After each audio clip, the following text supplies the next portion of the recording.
तो hello everyone, welcome to our channel JMD digital classes. तो basically हम लोग बात कर रहे थे आधुनिक भारत के इतिहास की, जिसमें हमने पार्ट 1 और पार्ट 2 कर लिया था।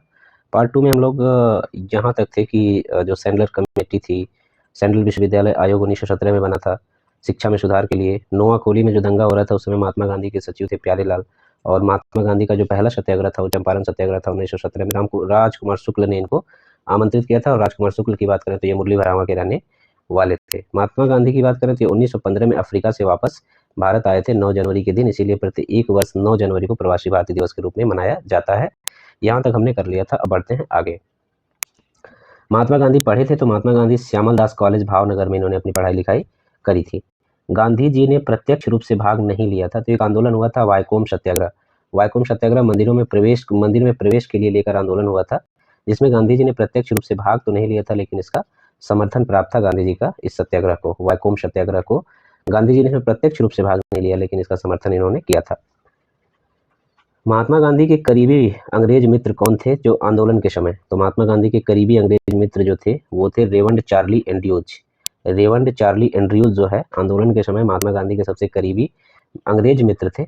इनको दीनबंधु की उपाधि दिया था महात्मा गांधी ने।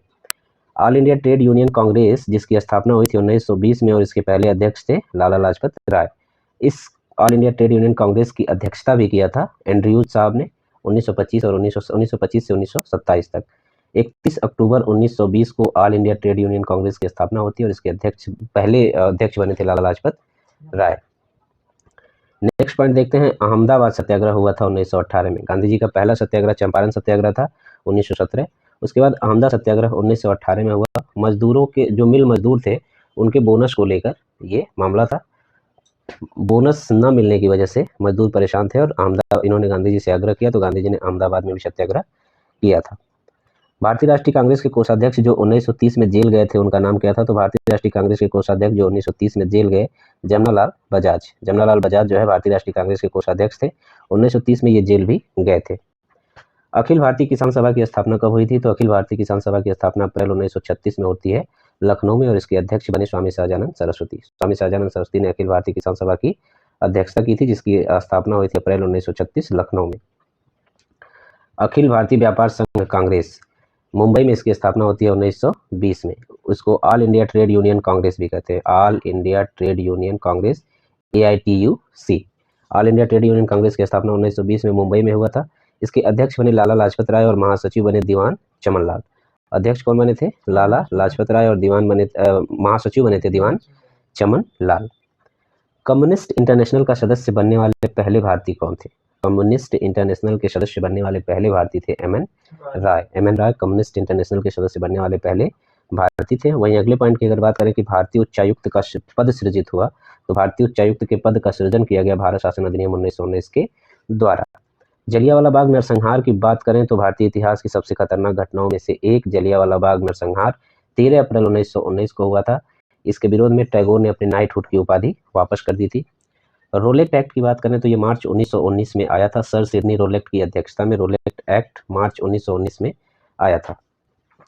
माइकल ओडायर की हत्या ऊधम सिंह के द्वारा कर दी गई थी 13 अप्रैल 1940 को लंदन में।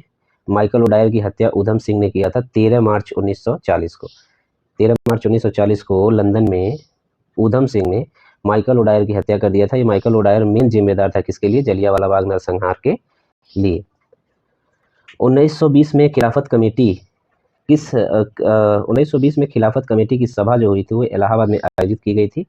असहयोग आंदोलन के नेतृत्व संभालने के लिए महात्मा गांधी से अनुरोध करने के लिए 1920 में खिलाफत कमेटी सभा की स्थापना या बैठक की गई थी इलाहाबाद में। असहयोग आंदोलन की शुरुआत की बात करें तो 1 अगस्त 1920 में असहयोग आंदोलन की शुरुआत होती है। ये नीचे जो बातें लिखी हैं इसमें है कि जो चंपारण सत्याग्रह हुआ था, चंपारण सत्याग्रह कब हुआ था? 1917 में। इस 1917 के चंपारण सत्याग्रह में महात्मा गांधी के साथ राजकुमार शुक्ल, राजेंद्र प्रसाद, अनुग्रह नारायण सिन्हा, JB कृपलानी, महादेव देसाई और नरहरि पारिख जैसे आदि लोग गांधी जी के साथ थे। तो चंपारण सत्याग्रह 1917 में गांधी जी के साथ कौन था? राजेंद्र प्रसाद, अनुग्रह नारायण सिन्हा, JB कृपलानी, महादेव देसाई और नरहरि पारिख। अब बात करते हैं असहयोग आंदोलन की। 1 अगस्त 1920 को असहयोग आंदोलन की शुरुआत होती है। छपरा से इसका नेतृत्व किया था राहुल सांकृत्यायन ने। जयप्रकाश नारायण ये कॉलेज छोड़कर चले आए थे, जबकि इनके एग्जाम में सिर्फ 20 दिन बचा था। ये भी असहयोग आंदोलन में शामिल हो गए। असहयोग आंदोलन शुरू तो हुआ था 1 अगस्त 1920 को, लेकिन 5 फरवरी 1922 को एक कांड हो जाता है गोरखपुर के चौरी चौरा में, जिसे चौरी चौरा कांड के नाम से जाना जाता है। ये 1922 होगा। तो 5 फरवरी 1922 को चौरी चौरा कांड की वजह से क्या हुआ, गांधी जी काफ़ी परेशान हो गए और फाइनली उन्होंने 12 फरवरी 1922 को इस असहयोग आंदोलन को वापस ले लिया। तो असहयोग आंदोलन शुरू हुआ था 1 अगस्त 1920 को, लेकिन 5 फरवरी 1922 को चौरी चौरा कांड होने की वजह से 12 फरवरी 1922 को गांधी जी ने असहयोग आंदोलन को वापस ले लिया। नेक्स्ट पॉइंट देखते हैं कि 1921 मोपला विद्रोह किसकी शाखा थी। तो जो केरल के मोपला में 1921 में विद्रोह हुआ था, ये खिलाफत आंदोलन की ही एक शाखा थी। शराबबंदी आंदोलन 1922 में जो हुआ था, इसकी अध्यक्षता किसने किया था, सरदार वल्लभ भाई पटेल ने। अगला पॉइंट देखते हैं। तो अगला पॉइंट है लॉर्ड सिन्हा ने गवर्नर के पद से इस्तीफा कब दिया। तो लॉर्ड सिन्हा ने गवर्नर पद से इस्तीफा दिया था 1921 में। ये बिहार उड़ीसा के गवर्नर थे, इन्होंने अपने गवर्नर पद से इस्तीफा दे दिया था। भारतीय राष्ट्रीय कांग्रेस का जो गया अधिवेशन हुआ था 1922 में, ये बिहार में होने वाला भारतीय राष्ट्रीय कांग्रेस का दूसरा अधिवेशन था। इसकी अध्यक्षता CR दास यानी चित्तरंजन दास ने किया था। इससे पहले 1912 में भारतीय राष्ट्रीय कांग्रेस का जो पहला अधिवेशन बिहार में हुआ था, वो हुआ था बांकीपुर पटना में, और इसकी अध्यक्षता कौन किया था, तो RN मधोलकर ने इसकी अध्यक्षता किया था। बांकीपुर पटना में 1912 में पहला अधिवेशन हुआ था कांग्रेस का बिहार में, और दूसरा अधिवेशन होता है गया में 1922 में। साइमन कमीशन भारत आया था। तो साइमन कमीशन जो है ये 3 फरवरी 1928 को मुंबई पहुंचा था। साइमन कमीशन का काफ़ी विरोध हुआ था, साइमन गो बैक के नारे लगे थे। और साइमन वापस जाओ, साइमन गो बैक का नारा लिखा किसने था, तो यूसुफ मेहर अली ने लिखा था। इंडियन नेशनल कांग्रेस के लाहौर अधिवेशन की बात करें तो भारतीय राष्ट्रीय कांग्रेस का लाहौर अधिवेशन होता है 1929 में। इसकी अध्यक्षता करते हैं जवाहरलाल नेहरू। 26 जनवरी 1930 को पूर्ण स्वराज दिवस मनाए जाने का फैसला लिया जाता है और मनाया भी जाता है। तो ये जो भारतीय राष्ट्रीय कांग्रेस का 1929 का लाहौर अधिवेशन हुआ था, इसी में एक फैसला लिया गया कि हर साल 26 जनवरी के दिन पूर्ण स्वराज दिवस मनाया जाएगा। 1929 में फैसला लिया जाता है और 26 जनवरी 1930 को पहला पूर्ण स्वराज दिवस मनाया जाता है। 1921 में पहली बार पूर्ण स्वतंत्रता की मांग को किसने उठाया था, तो 1921 में पहली बार पूर्ण स्वतंत्रता की मांग को उठाने वाले थे मौलाना हजरत मोहानी साहब। बात करते हैं गांधी जी के दांडी यात्रा की। दांडी यात्रा गांधी जी ने साबरमती से शुरू किया था 12 मार्च 1930 को, और 6 अप्रैल 1930 को ये दांडी पहुंचकर इन्होंने नमक कानून को तोड़ दिया। 78 अनुयायियों के साथ चले थे, 24 दिन की यात्रा थी और 240 मील की दूरी इन्होंने तय किया था। 240 मील चले थे 24 दिन में 78 अनुयायियों के साथ। 12 मार्च 1930 को साबरमती से निकले थे और 6 अप्रैल 1930 को ये दांडी पहुंच गए थे। खुदाई खिदमतगार संगठन की बात करें तो खुदाई खिदमतगार संगठन की स्थापना 1929 में खान अब्दुल गफ्फार खान ने किया था। इन्हें सीमांत गांधी के नाम से भी जाना जाता है। सीमांत गांधी कहते हैं खान अब्दुल गफ्फार खान को, और इन्होंने रेड शर्ट मूवमेंट भी चलाया था। खान अब्दुल गफ्फार खान ने लाल कुर्ती आंदोलन भी चलाई थी। चौकीदारी के विरुद्ध में आंदोलन हुआ था बिहार के बेगूसराय में। जब सविनय अवज्ञा आंदोलन चल रहा था, उस समय बिहार के बेगूसराय में चौकीदारी के विरुद्ध में आंदोलन हुआ था। गांधी इरविन समझौते की बात करें तो गांधी इरविन समझौता होता है 5 मार्च 1931। इसमें महत्वपूर्ण भूमिका निभाया था तेज बहादुर सप्रू ने।